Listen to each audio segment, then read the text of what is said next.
history. Why do we forget that history? So that is one point I want us to address. The second one is the problem of a weak citizenry. A great philosopher said, and I quote, "A community of sheep will get a government of hyenas." Are Ugandans too weak to assert their citizenship rights, to demand for good governance? This is something I want us to discuss. Yes, we have gotten a government of hyenas. They are predators. They are ready to grab left, right, and center. But is there a problem within the citizenship that we need to address to strengthen the citizenship? Number 3 is the question of weak institutions. We have an interesting problem in Uganda, a problem of executive dominance. We have a problem of a president who is stronger than the presidency. We also have a problem of weak political parties, where the president is stronger than the party he chairs. But the opposition parties are not strong either. Within the opposition parties, we have problems of internal democracy, which is quite deficient. So these are issues we need to discuss. What needs to be done?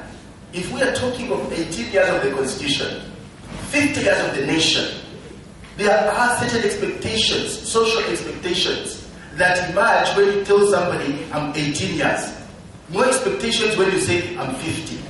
If you are crippled at age 18, then chances are that you need major surgery if you are to become a proper functioning person. But what we are having are cosmetic reforms. So in what ways will these cosmetic constitutional reforms, cosmetic electoral reforms, deliver the kind of quality governance that we need? Now finally, my session will look at the role of the military, the role of the army in politics. We shall look at different varieties of government and the role of the military in those different species of government. In Western liberal democracy, the central norm is the civilian control of the military. So the assumption is that the military is subservient to a civilian leader. In communist parties, there is a fusion of powers and of roles between the party and the military. In fact, the party presides over the functions of the state, and the military becomes an instrument of party affairs. Now in Uganda, we don't have a Western liberal democracy. We are not a democracy, at least not yet. And the people in power say we are not communists either. So what we have in Uganda is what political scientists call a hybrid political regime, gravitating between some elements of democracy, like elections, and coercion, some elements of communism or coercive rule. So we have a hybrid regime. So what are the actual constellations that play out in the context of Uganda with regard to the role of the military in the politics? This is something we should discuss. Should we continue to have the military represented in parliament? Should we continue to have ministers who are serving army officers? Should we continue to have the military playing key roles in different affairs of government and politics in Uganda? These are some of the things I want us to discuss. Thank you very much. Though a group of intellectuals with great experience and honors in the field of leadership under their belts, it took them days, weeks, months, and cost the taxpayers their sweat, but they all cared less, for it was worth every effort incurred. So dear and valuable to them it was that patience in every national's heart waited for the peace, harmony, and cooperation it was to bring amongst all sectors of the economy in every sphere: political, social, economical, religious, cultural, and traditional. Indeed, so harmonious it seemed as the sound of the readings in articles sent a fabulous reading to the ears. All powers belong to the people, who shall exercise their sovereignty in accordance to the Constitution. Article 1 created a feeling of recognition to even the poorest of farmers in the hills of Chigezi. The gift seemed to have news to everyone, as the criminal suspects under custody had a reason to smile, for they were bound to have a dinner date with Article 28, which assured them to a right of a fair hearing. No person shall be subjected to any form of torture or inhuman or degrading treatment or punishment. How comforting. Article 24 was one of the tremendous articles in Chapter 4 of the Gift that created a feeling of victory in every national's heart. The hundreds of thousands in employment considered the gift so dear. It had a thought of them in Article 25. Protections from slavery, servitude, and forced labor. The nationals that had long had ambitions for public offices but had been afraid of ambiguities and sharp pains involved in the journey, cited as the gift, had in Article 61 functions of the Electoral Commission, paved the way and furthermore smoothened the road, just as seen or heard by the masses. As the gift spread further, safety and security were not just as seen or heard by the masses, but fell too in chapters 208, 209, 211, and 212, which describes the Uganda People's Police Force and their functions, the Uganda Police Force and their functions, respectively, all of which guaranteed nothing short of safety.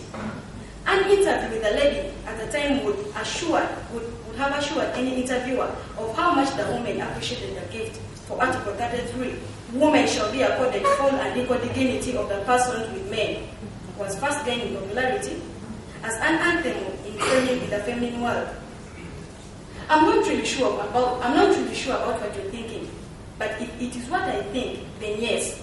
Even with the young generation of then, we are sure we had a reason to celebrate, as our teachers constantly emphasized, Article 34, rights of the children. So big was the gift that the paparazzi too so big was the gift that the paparazzi too had a share considering Article 29, Clause 1, Section A, freedom of speech and expression, which shall include freedom of the press and other media, which gave the journalists a green light to express their thoughts. Of course, people with disabilities were also held up under Article 35, rights of people with disabilities. So nice had seen the journey, then came a step on the brakes, like a speeding car with comfortable passengers and everyone lost in their thoughts. A sudden break by the driver would cause havoc, discomforting, injuries, and disorganizations in the vehicle. It was barely 5 years old, and the October 95 gift already felt so immature, as tension rose in the minds of those with personal interests. Questions like how can I serve, or should we say rule, for only 2 terms ran through their heads, creating room for thoughts of repackaging the gift.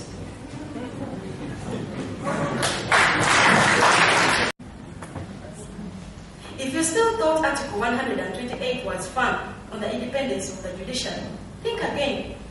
Think again as Judge Sempa Lugaizi learned it the hard way when he, on the 16th of November 2005, granted bail to 22 suspects, earning himself a black-colored compound of his court premises as the Joint Anti-Terrorist Team pre-arrested the accused.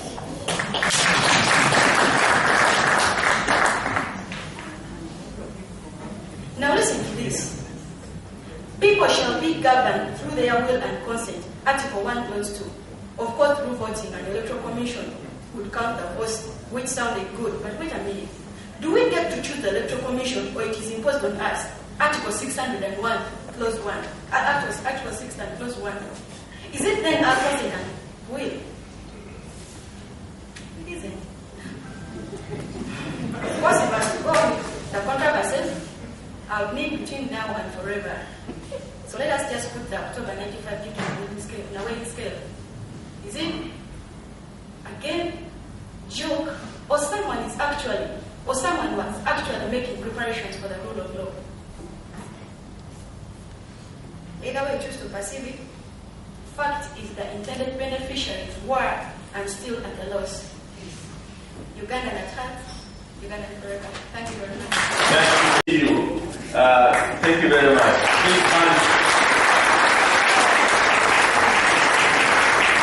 Very much, Deborah. Thank you. Yeah. And that hug is a prophecy for a very bright future. So please look forward to being that person. Please also hug India Wanyoto, because it's possible that there could be even greater things there. The President's powers to appoint must be limited to cabinet and advisors. But those are the only people that the President should be allowed to appoint. Secondly, MPs should not vote on laws that they have not debated. There must be proof that they attended and participated in debate on particular laws. That should then give them the right to vote. And they should also present evidence that they consulted their constituents on that particular law.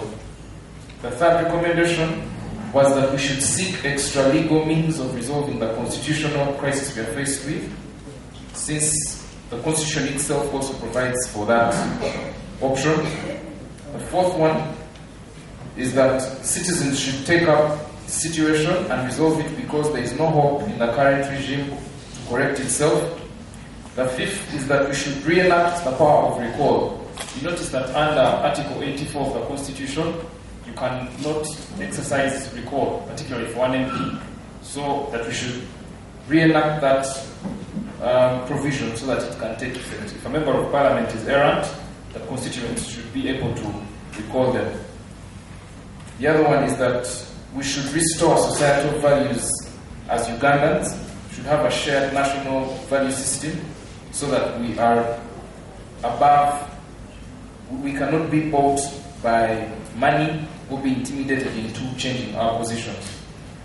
The other recommendation was that we should have term limits for MPs. The other one is that we should emulate the anti-corruption caravan, and this time do a caravan for constitutionalism, to move around the country taking this message. As I come to a close, we should have term limits reinstated. Then that for you to become an MP, you should have more than just an S6 certificate. Because this person argued that a person who has just left S6 does not have the capacity to legislate at the level of parliament, so that we should raise the bar. Judicial independence, in the words of the person who submitted this, they said, citizens' pressure must be brought to bear on the judiciary so that every judicial officer is daily reminded that his or her actions or inactions can plunge this country back to war or set it on a path of progress, stability, unity, and a nation of opportunity and dignity for all. That we should devolve powers away from the center and take them to the grassroots so that people can exercise some power at that level. The other recommendation is that we should bribe MPs so that they reinstate term limits. That we should bribe MPs so that it's controversial. That we should bribe MPs so that they can reinstate term limits. Then that we should empower citizens. We should empower citizens politically and economically so that they can demand accountability.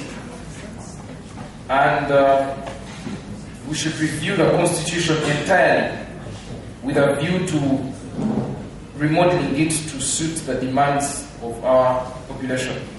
Then someone gave a recommendation which we felt, this is the final one, but we did not admit it. We felt we should just donate it to those who discussed human rights because it was more pertinent for the human rights discussion.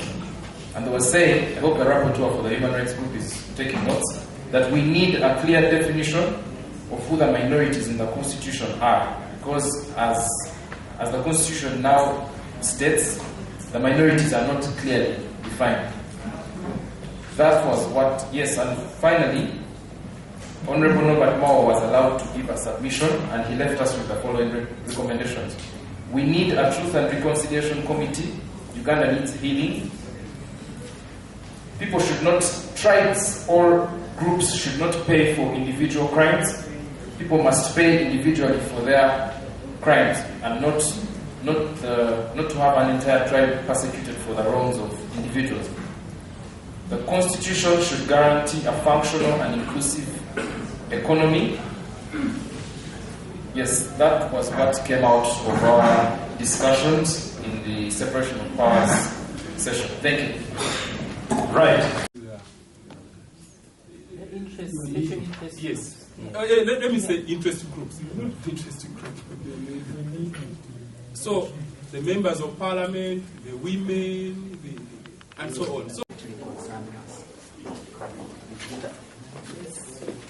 now, in terms of delivering the tasks that we are spending, Session group members will agree with me that we have the right to stand on our own, even in his abstention.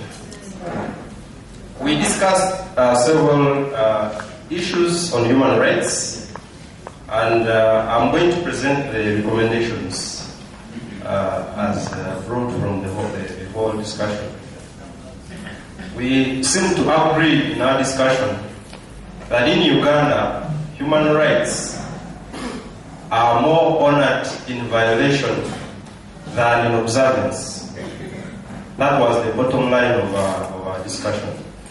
But we made recommendations. One, that since human rights do not come from heaven, we need to create a force that struggles for human rights.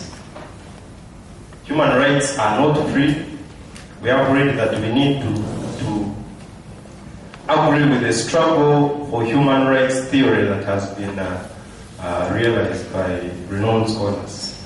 Can you allow me to say farewell to Dr. Walina from the Baha'i, who is always with us. Thank you for coming.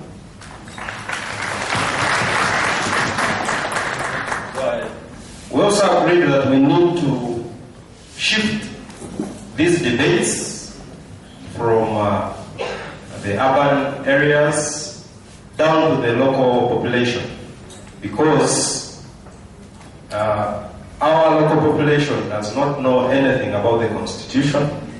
It does not know anything about human rights, and we cannot move in a struggle as urban dwellers alone, yet they are almost forming the majority of the national citizens. Then we said we need to use international organizations on human rights to expose the mess within our systems, in our government system. One of the members quoted the President of the Republic of Uganda to have said that he hunted the animal and killed it, and now you are saying he goes. Where does he go? We said we need to empower the locals economically and respect the interconnection between the socio-economic empowerment, the political, and the culture. We said we need to hold MPs accountable and stop watching and clapping for them as they receive iPads when the local women in the village, even in the urban centers,